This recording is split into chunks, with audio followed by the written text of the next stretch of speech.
Hey there guys, happy Thursday. I hope your day's off to a great start. Just some real quick housekeeping items. People are asking me when I see them out and about, why are you in your daughter's room?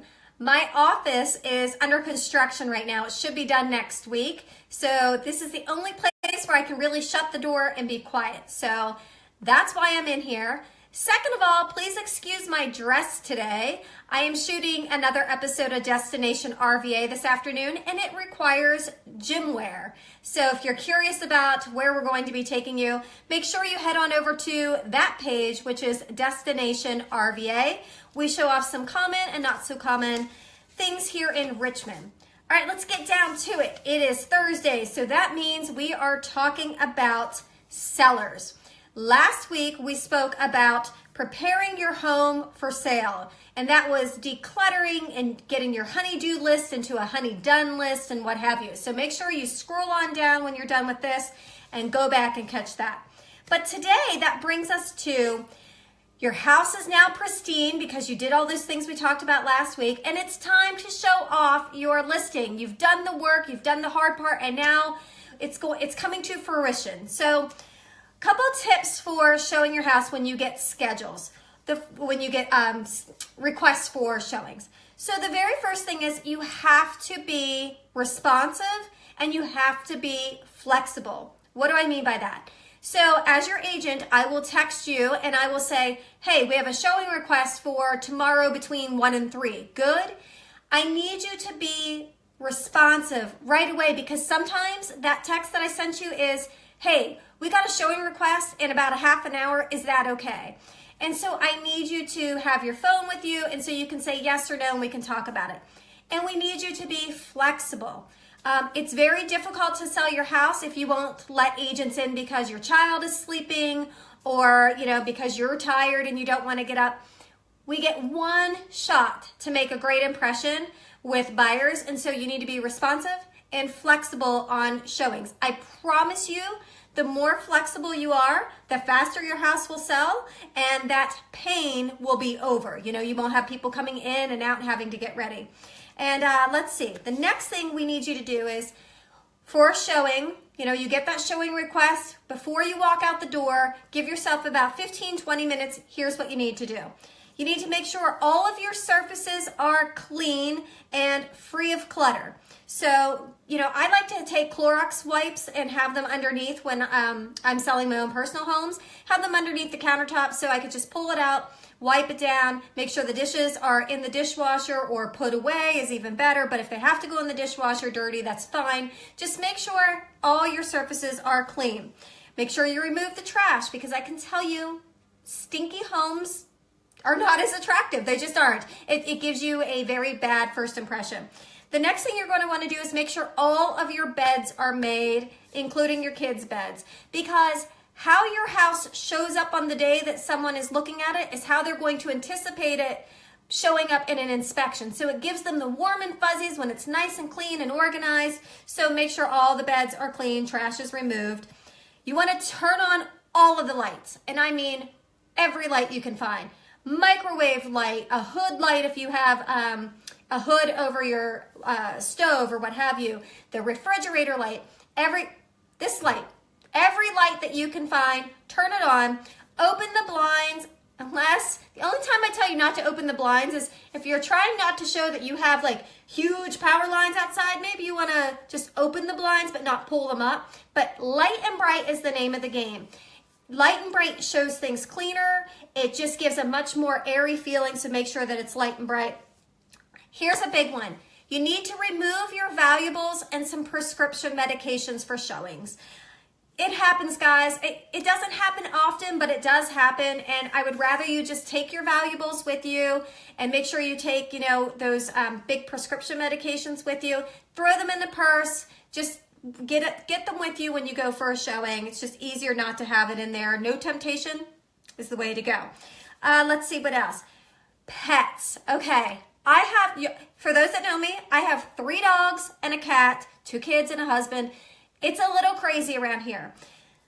But the thing is, you really need to take your pets with you or relocate your pets. So maybe a neighbor can help you out. Maybe you can have a pet sitter that will help you out. I've had people take their dogs to doggy daycare. If all else fails, throw them in the car with you and take them out.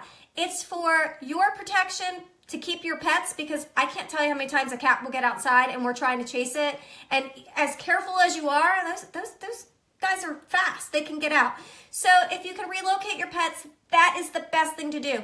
If you cannot, if you have a garage that's warm, because we don't want any pets to, freeze to death, but if it's warm, put a cage out there, put your pets in there, and let your listing agent know. Let me know so I can let the other agent know and they're not scared. So it's to keep your pets safe, and it's also for the buyers. One, allergies. People don't like to see the pets going around, even if their allergies aren't going crazy. Subconsciously, they're like, oh. Two, some buyers are afraid of pets. Even if they're out and about, you can have the friendliest dog, and you never know. So just try to put them away. Give your house a once-over after you do all these things. Try to put on your HGTV syndrome buyer hat and look at your property and say, okay, what looks out of place, and fix that. Then the biggest thing that we need you to do for showings, we need you to leave your house. Some sellers are tempted to stay because they have pride of ownership, and I get it. Like, you want to tell people, look what we did, this was amazing, what have you. Relay that to me, and I will relay that to the buyer's agents. We don't want you there at the showings because we want buyers to feel like it is their home. We want them to envision their items, and they cannot envision it being their house when you are there telling them how great this is and what you've done.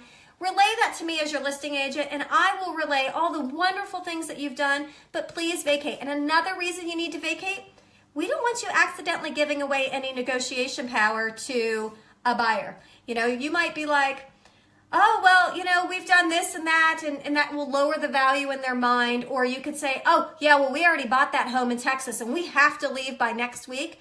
You know what that says to a buyer? Deduction, deduction, deduction. Oh, these guys they're desperate. They have to move. It's better just not to give up the negotiation power. And the last tip, getting ready for showings on your home. Relax. You did everything that we told you to do. You did your honey-do list from the last video. You did all that good stuff. You've prepared your home. Relax. Let us take it from there. We will do what we can to minimize your amount of time on market, because when you listen to these tips and stuff, it minimizes that, and then this pain threshold of having people come in and out is minimized. The busiest time for showings is going to be the first 3 weeks that you are on the market, and really that first week, if it's a hot house, and I would say a hot house here, anywhere between that 200,000 to 300,000 is a really hot house.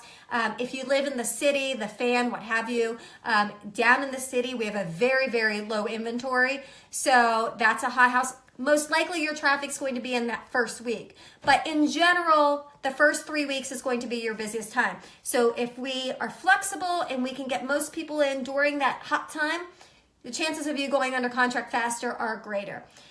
All right, that was my tips for Thursday. As I said, scroll back down for last week to go through the tips that we had there, which was actually preparing your home for sale. Next week, I have a treat for you.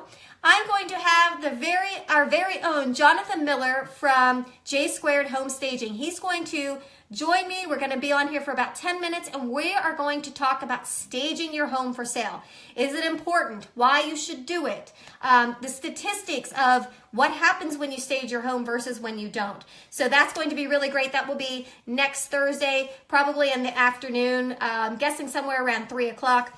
If you guys have any questions for me, please feel free to put them in the comments, or if you're shy, send me a message. I'm Shannon Milligan with RVA Home Team at EXP Realty, and I will see you next week. Oh, and if you would like a free copy of our seller's guide, it's your list to do from listing to sold. Message me your email and I will send that to you for free. It gives you all the tips and tricks. It has frequently asked questions. It goes over the very first video stuff where we talked about how you determine price, and it's really great. It's 16 pages. I wrote it, so it's coming from the Richmond market. So it's all going to pertain to you locally. If you don't live local but still would like to see it, it still has some great tips and tricks. So message me your email. All right, guys, I hope you have a wonderful Thursday. I'm off to go shoot that Destination RVA. That's why I have my gym clothes on. So let's see if you'll be interested to join us next week to see where we're taking you. All right, have a great day.